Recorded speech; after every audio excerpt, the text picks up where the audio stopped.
My name's Vicky Kaliker and I'm a safeguarding specialist nurse for children. I work in the Safeguarding Children's team at St Mary's Hospital. Safeguarding children is everybody's responsibility. This includes you as a member of the public, but also as a volunteer within the Trust. Volunteers are a crucial part of our hospital workforce. And you are our eyes and ears across the Trust, whether you're working with adults or children.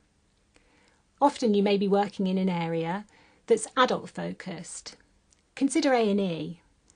We often have adults and children in A&E, and an adult might be in the A&E department, drunk or using drugs, and maybe there's children with them, or maybe you know that they are a father or a mother and have children that they're caring for. You really need to consider the family.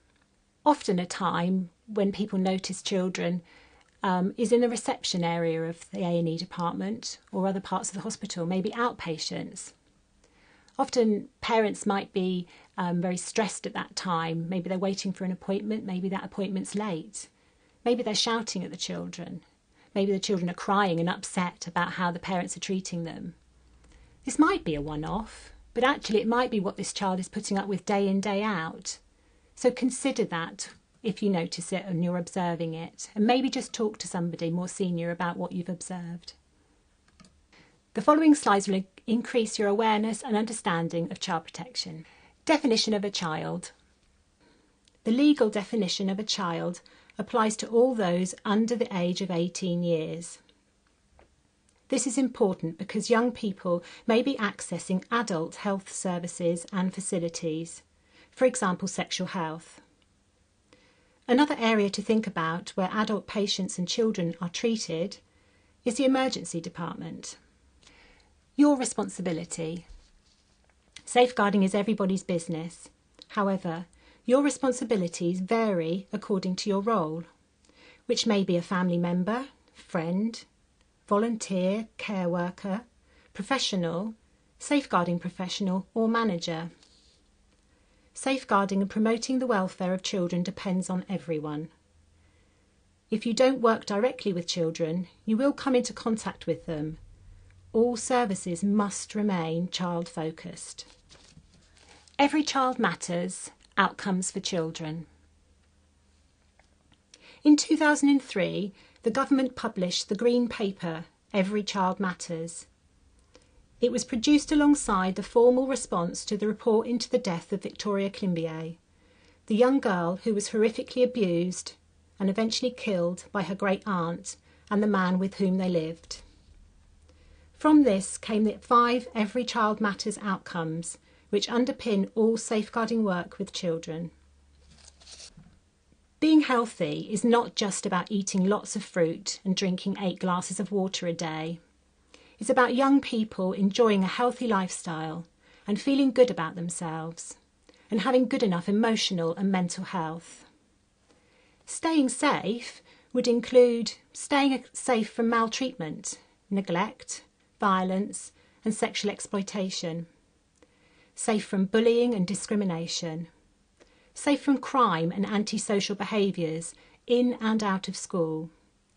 Children should have security, stability and should be cared for. Enjoy and achieve. This outcome is about enabling children to make good progress in their work and personal development and to enjoy their education.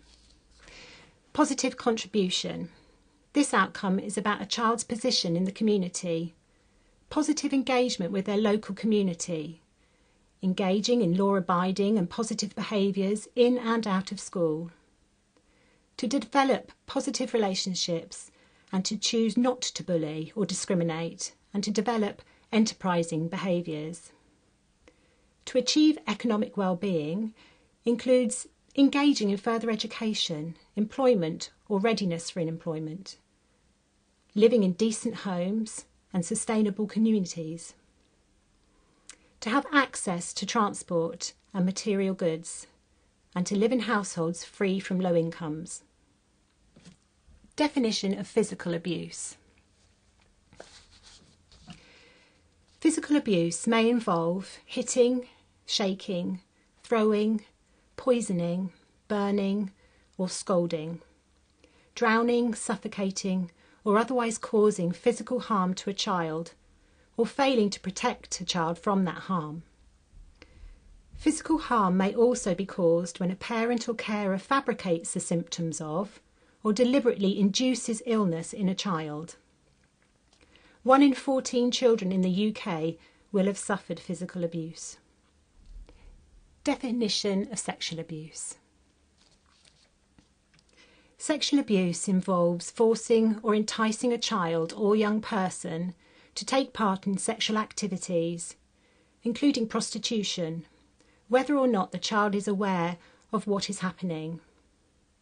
The activities may involve physical contact, including both penetrative or non-penetrative acts, such as kissing, touching, or fondling the child's genitals or breasts, vagina or anal intercourse or oral sex. They may include non-contact activities, such as involving children in looking at or in the production of pornographic material, or watching sexual activities, or encouraging children to behave in a sexually inappropriate way. 1 in 20 children in the UK will have suffered from sexual abuse. Definition of emotional abuse. Emotional abuse is the persistent emotional maltreatment of a child, such as to cause severe and persistent adverse effects on the child's emotional development. It may involve conveying to children that they are worthless or unloved, inadequate or valued only insofar as they meet the needs of another person. It may feature age or developmentally inappropriate expectations being imposed on children. These may include interactions that are beyond the child's developmental capability, as well as overprotection and limitation of exploration and learning, or preventing the child participating in normal social interactions. It may involve seeing or hearing the ill treatment of another. It may involve serious bullying, causing children frequently to feel frightened or in danger, or exploitation or corruption of children. Some level of emotional abuse is involved in all types of maltreatment of a child, though it may occur alone. 1 in 14 children in the UK will suffer emotional abuse. Definition of neglect. Neglect is a persistent failure to meet a child's basic physical and/or psychological needs, likely to result in the serious impairment of the child's health or development. Neglect may occur during pregnancy as a result of maternal substance abuse. Once a child is born, neglect may involve a parent or carer failing to provide adequate food and clothing, shelter, including exclusion from home or abandonment, failing to protect a child from physical and emotional harm or danger, failure to ensure adequate supervision, including the use of inadequate caregivers, or the failure to ensure access to appropriate medical care or treatment. It may also include neglect of or unresponsiveness to a child's basic emotional needs. 1 in 10 children will experience neglect in the UK. Other areas of child protection to consider: domestic abuse, child sexual exploitation, female genital mutilation, child trafficking, online abuse, and radicalisation. You can access extra information about all these subjects on the local Safeguarding Children Board website.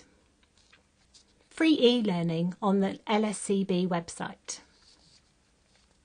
You will need to register online to complete these courses. You will be sent a password.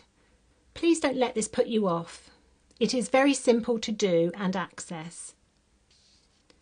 2 other boxes to draw your attention to are: the needs of the child are paramount. Consider this statement when you are working with adults.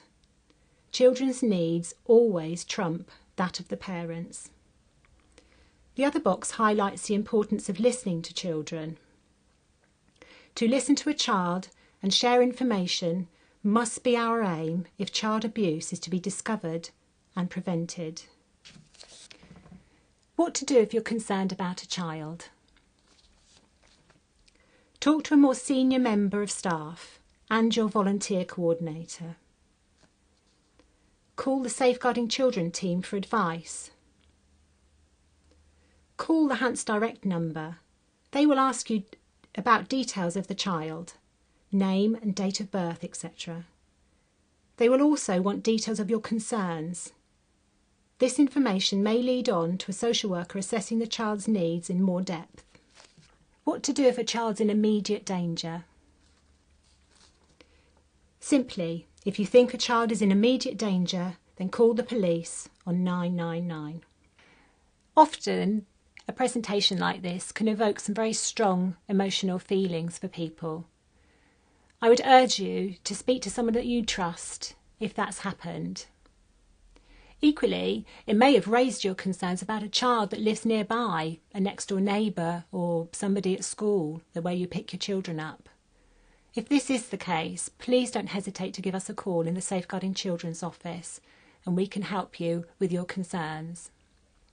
Any questions that you have about this presentation, again, please contact us in the Children's Safeguarding team and we will endeavour to answer your questions.